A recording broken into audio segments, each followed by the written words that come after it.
Ang sikreto nasa stock. Dalawang klaseng stock. Sa white stock at brown stock. Ang white stock, gawa yan sa usually fresh fish, poultry and meat, usually mga bones. Pag sa mga poultry and meat, mas magandang gamitin dyan yung mga knuckles, yung mga popping paa. Halimbawa, chicken feet. Hindi na magandang gawin stock. Yung mga sa baboy naman at sa mga karning baka o mga kalabaw o mga beef, yung knuckles naman.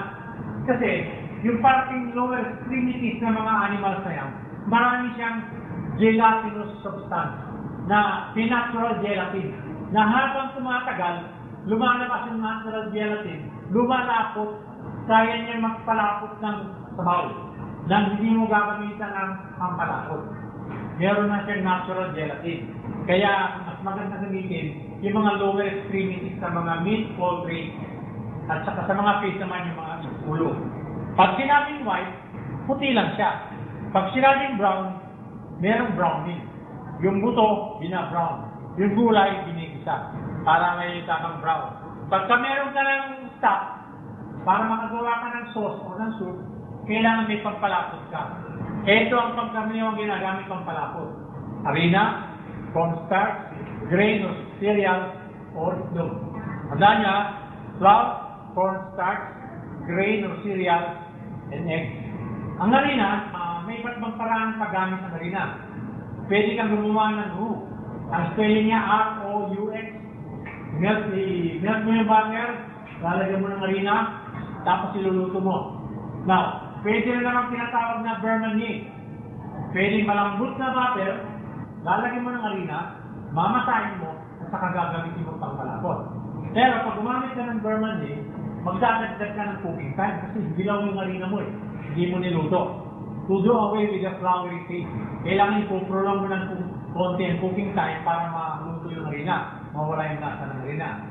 Another way is kumuha ka ng harina, lagyan mo ng stock, haluin mo or water.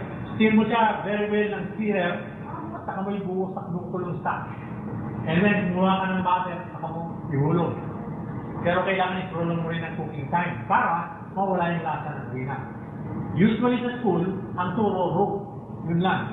Pero pag nasa industry kayo, pwede kang gumamit ng Bermanier, pwede kang gumamit ng cloud paste. Ang tawag ng cloud paste. Kaya nga yung mga estudyante ko minsan, pagkagaling sa school, napunta sa industry, hindi ganyan yung turo sa amin ah. Kasi iba yung nakikita nila sa industriya. Iba yung ginagawa ng mga tao doon.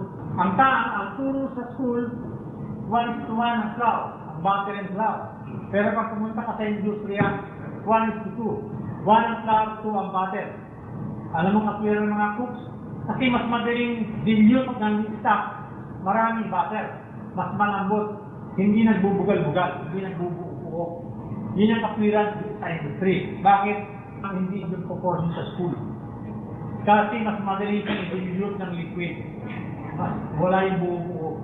Although, pagkakain ka lang, dumadami yung butter. Medyo tumataas ang expenses. Kasi nga, siyempre mahal ang butter. Pero, in the end, pareho din ang sumat. Ang texture niya pareho din. Medyo nagiging buttery lang ang taste. Pero, ika na, hindi mo naman halos makasin. Kaya, sinasabi ko, iba ang school, sa academic, iba yung academic. Cornstarch, alam niya na gamitin niya, tubig ko sa taklat yan, halos bubuhos, di ba? So, madali gamitin niya. Yung grain, paano yung ginagamit niya? Halimbawa, tulad sa atin, anong ginagamit natin na may grain? Lugaw. O, karikay, bigas yun. Lugaw.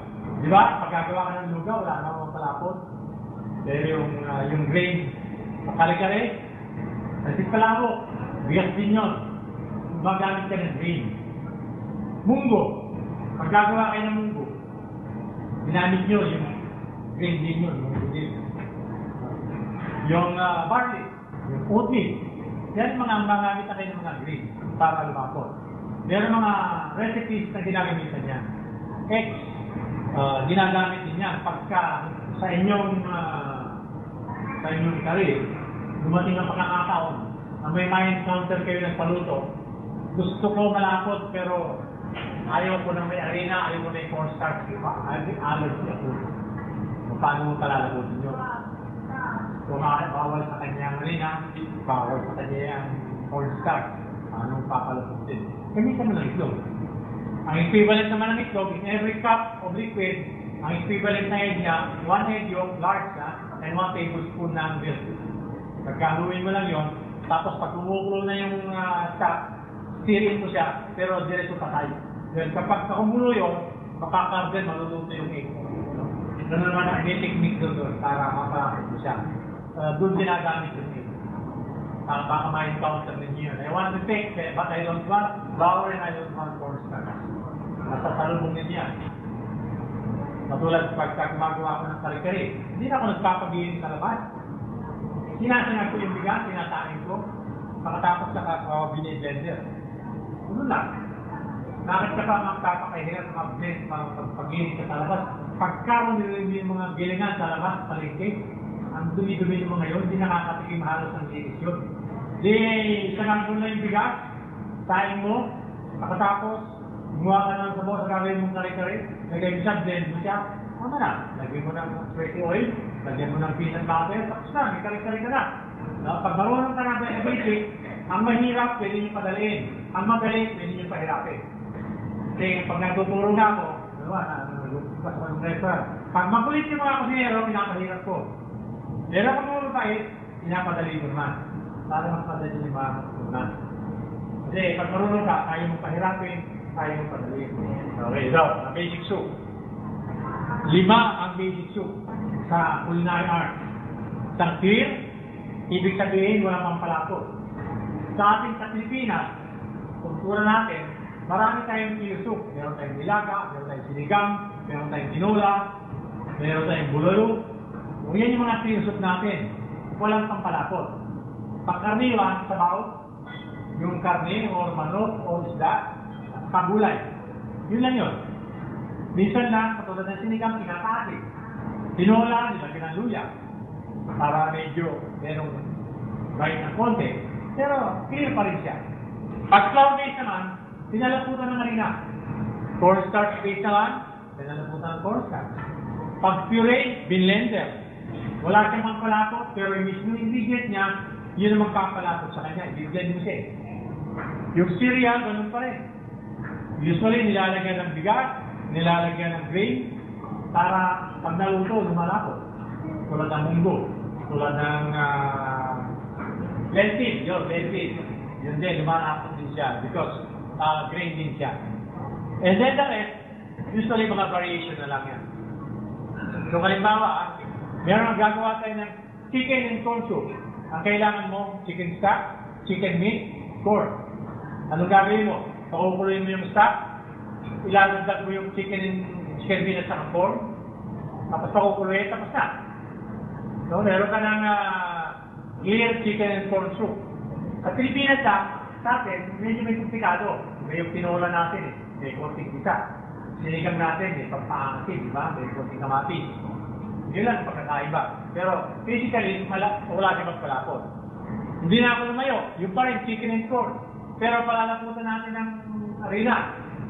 Magiging cream of chicken and corn siya. Kasi meron na siyang harina, saka meron siyang cream. Stock, flour and butter, chicken meat, saka pork. Paano gagawin mo? Pakukulin mo yung stock, palalaputan mo ng flour and butter, idadagdag mo yung dalawa. Tapos usually lalagyan mo ng cream para maging cream of chicken and pork. So pagkakaiba lang sa kanya, pinalaputan siya ng flour. Usually finished with cream, kaya nga tinawag na cream of chicken, cream of corn, cream of potato, cream of fish. Usually palalaputan mo lang yung stock para maging cream, tapos lagyan mo ng cream. Kapag ka naman naging cornstarch fish yan, ganoon din ang sistema. Ito pa rin yung ingredient mo. Chicken stock, kaya lang meron ng cornstarch fish. Yung cornstarch, kakalagay mo sa tubig usually, chicken stock, chicken meat at corn. Ganoon din, pakukuluin mo, palalaputan mo, tapos dadagdag mo. So pagkakaiba na ang pagkalapot. So kahit anong klaseng soup, kaya nyo gawin. Pwede kayo mag-decide kung clear, kung pinalaputan ng harina, o pinalaputan ng cornstarch. Pero kaya lang pagka mga cornstarch base, mas maganda para mayroong effect ng parang nido, lagyan nyo ng puti ng nido. Habang hinahalo nyo, bubuso dahan-dahan, para din sa white lettuce. Para medyo artistic siya. Pwede yung dagdagan ng tumilang ito. Saka para maglasa ng cake, patakan nyo ng sesame oil. Tulad dito tignan mo. Puree naman siya. Chicken stock, potato, chicken meat, corn. Potato dinagdag natin. Paluin, lagyan ng patatas, tapos i-blend. Saka may dadagdag yung chicken and corn. Usually, patatas na dinagdag mo. Kung ayaw mo ng patatas, pwede mong palitan yan, carrots.